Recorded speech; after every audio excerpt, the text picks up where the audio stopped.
Guys, so we're back. Oh my, what a time. At Chris Moore's house, man. It's got a big thing. If you stay tuned, we definitely gonna be at the show soon, and that's tomorrow. Chris, we saw the pups, and you know, I told Stan, I said, man, put your hand over the head, let's see who backs away. What are some tricks to choosing the right pup? And walk us through this customized Walmart, homemade, handmade. I bought that. From who?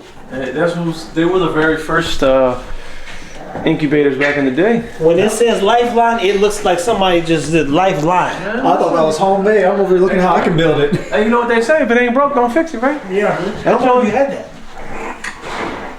25. No, probably like, I'd say probably like 8 or 9 years. 8 or 9 years. Yeah. And why is there a puppy in there? Oh, there was an issue with the mom. She just wanted to put it like right here and wouldn't let nobody touch it. She would just lay on that joint, like, bruh.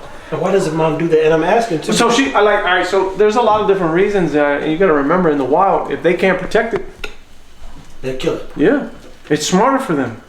You know, because now they don't have to worry about it so much. I'll tell you one thing, people. I saw one of the scariest videos, and I'm gonna say scary.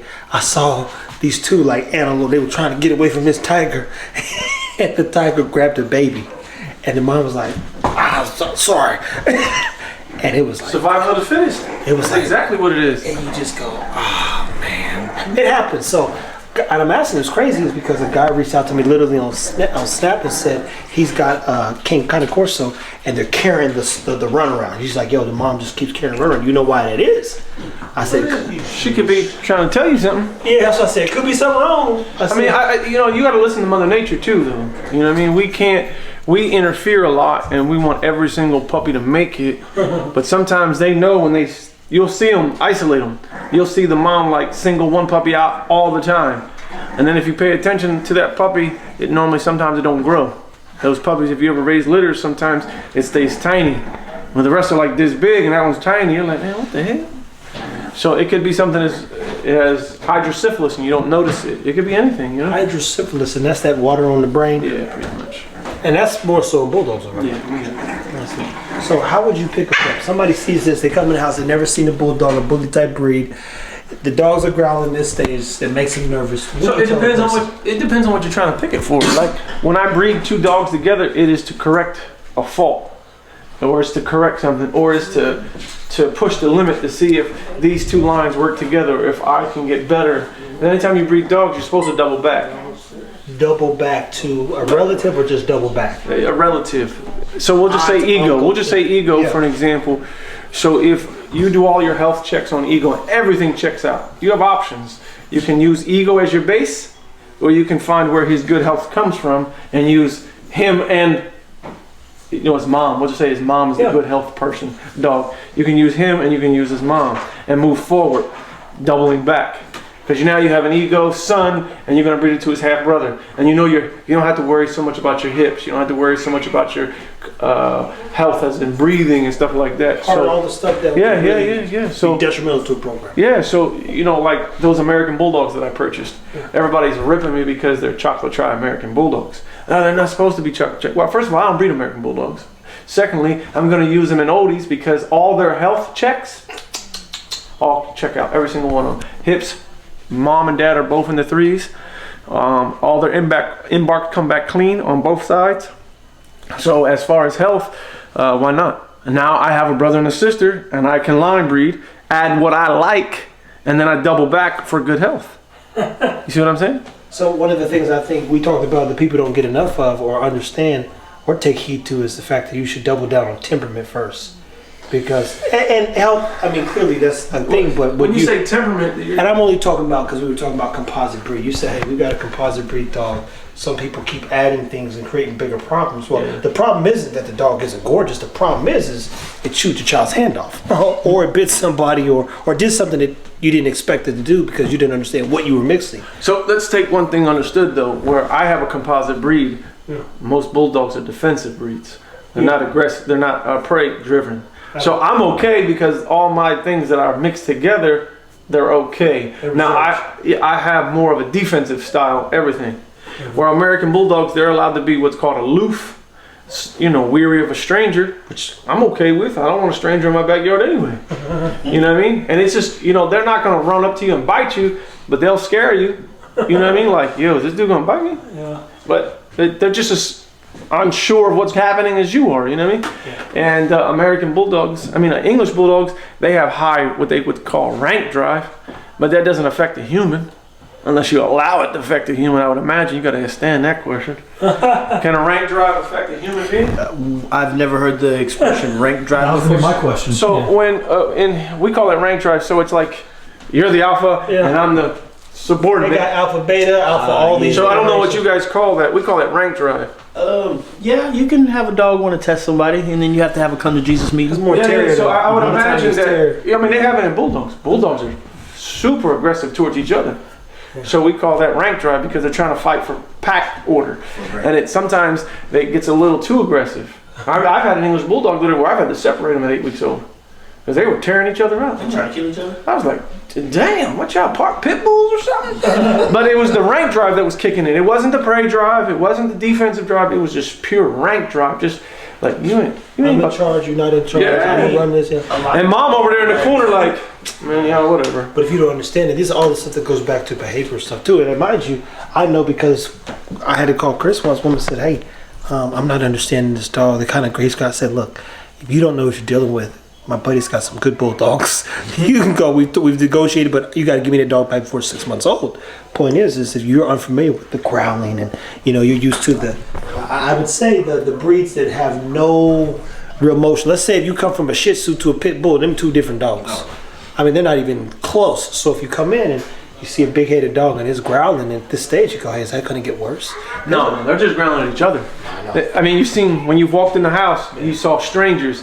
Like, I mean, they're strangers to the dogs, not to me, but my nieces and nephews. Mom was in there. They just picked them up. She didn't even look at them. Like, I don't play no games when it comes to kids.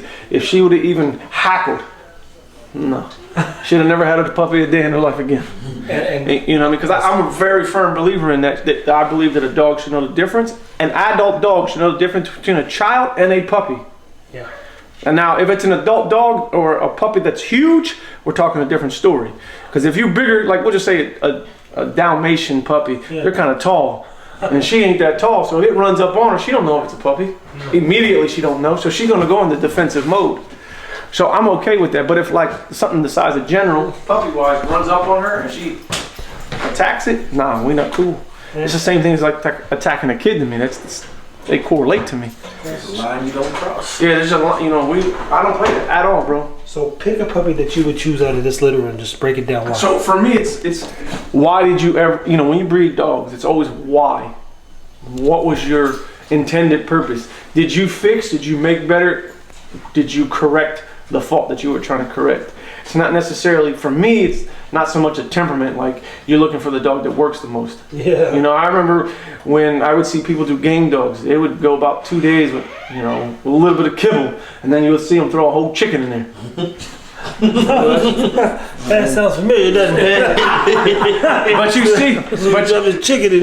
But you see who becomes alpha very quickly. Yeah. Who's walking around with the chicken and nobody's checking him. Like, oh, that's your chicken? Okay, that's your chicken. And I'm not looking for that. I'm after a look. So for me, that's an old trick right there. He just made it make sense. So I'm not the only person. I gotta call you handed. That's hilarious. That's what they do. That's what they used to do, though. Yeah, but the other part that we'll say, but I wouldn't do it, is the one who acts like a bi. They'll put that joker down. They like he don't need to live. Not necessarily. They call it calling. Yeah. But you can, there's a. I was strange with it. Some people put it down. Some people just give it to somebody else. Yeah, you can give it away. Yeah. You know what I mean? Like I've heard both sides of the spectrums, and I can understand both sides of the spectrums. I think if they don't understand the term, though, it could be a cold term if someone says colon, because even a doctor might say, "I think you need a collar after this one." That just means stop breeding her. That's literally all it means a lot of times. She doesn't need to be reproducing anymore. Her career is over. Yeah. His career is over. Just like a kid, a dog that bites a kid. To me, I have no use for it. None. And when I say call, I mean I don't have no problem. He can eat the pink juice. But the thing is where someone might say, you know what? That's not the dog's fault. Why ain't it? That dog bit that child unprovoked. That is the pink juice alley. But if you say, hey, I'm a single man, I'm 60 years old, I just want somebody to lay in bed with me. All right, well, cool. You found the perfect home for You this. can't find a woman, to be clear. I don't know. I'm just saying though. But there's always a good possibility that you could possibly find that dog a home. But the thing is, what people don't understand is, I don't have that luxury with 2 small children in my house, to take that risk. Yeah. So, pink juice for me. You know what I mean? I'm not saying that there's not a possible beautiful home I live on the country, like my next door neighbor got 10 acres. There, go lay on this couch or something. You know what I mean? So this breeding was done for the purposes of what to improve?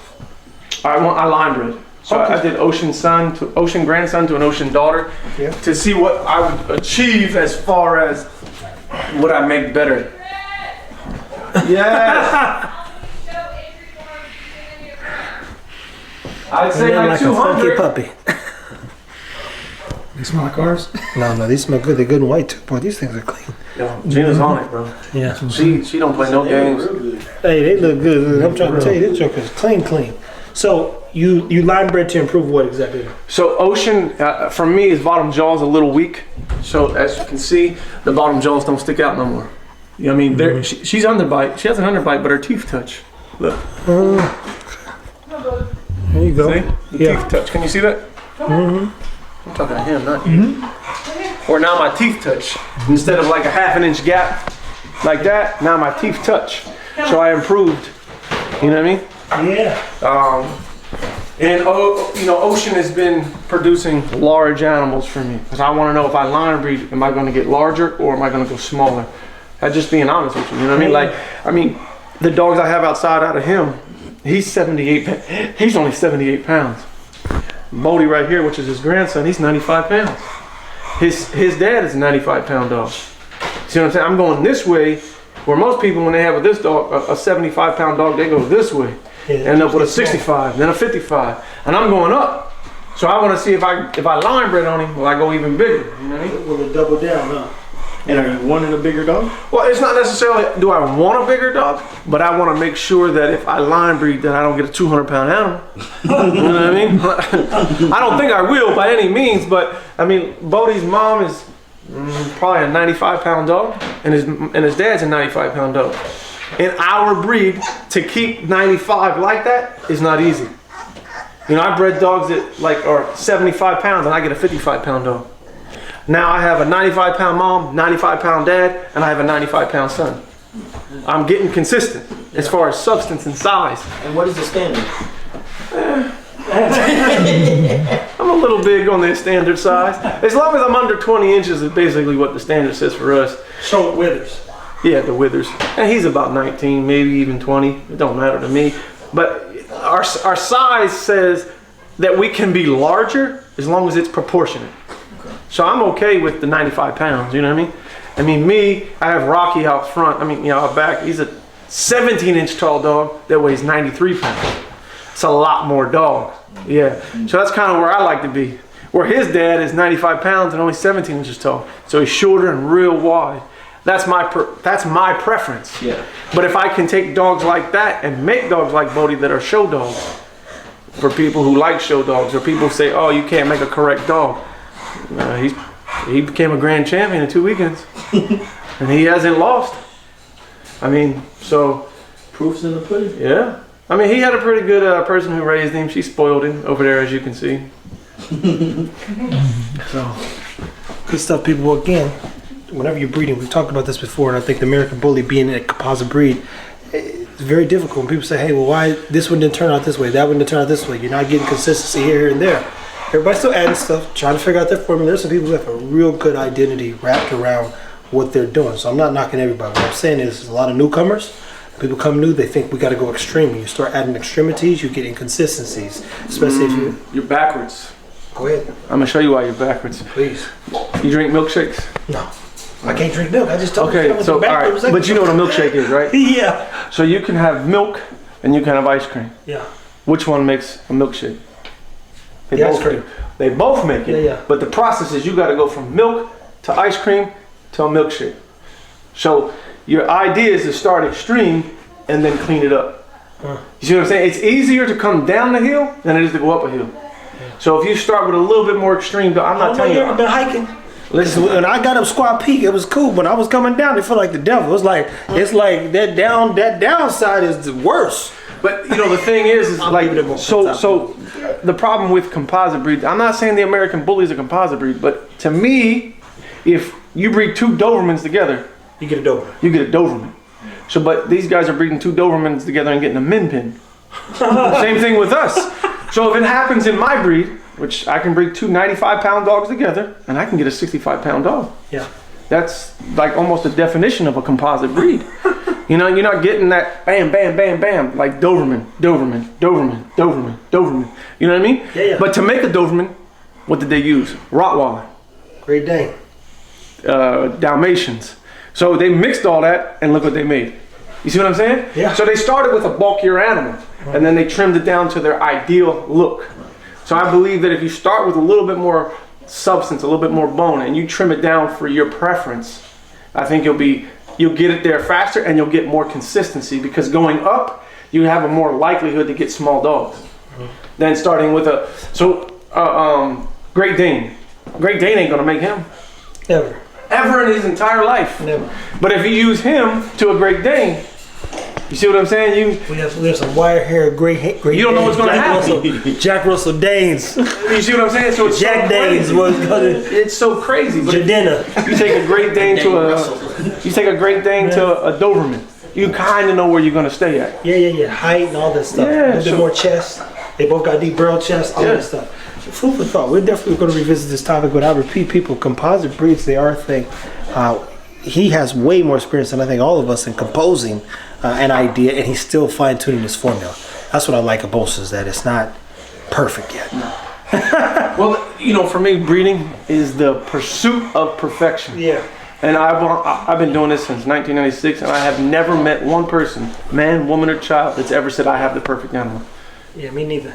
And that's 20 plus years. So, and then people that they talk to, they've never started, you know, they've never even said, oh, I've seen the perfect dog one time. You never hear that. Seen some great dogs over the years, but never like, that thing is it. It's never going to happen either. People say, take care of your dogs, people. You see that one little hot spot he's getting?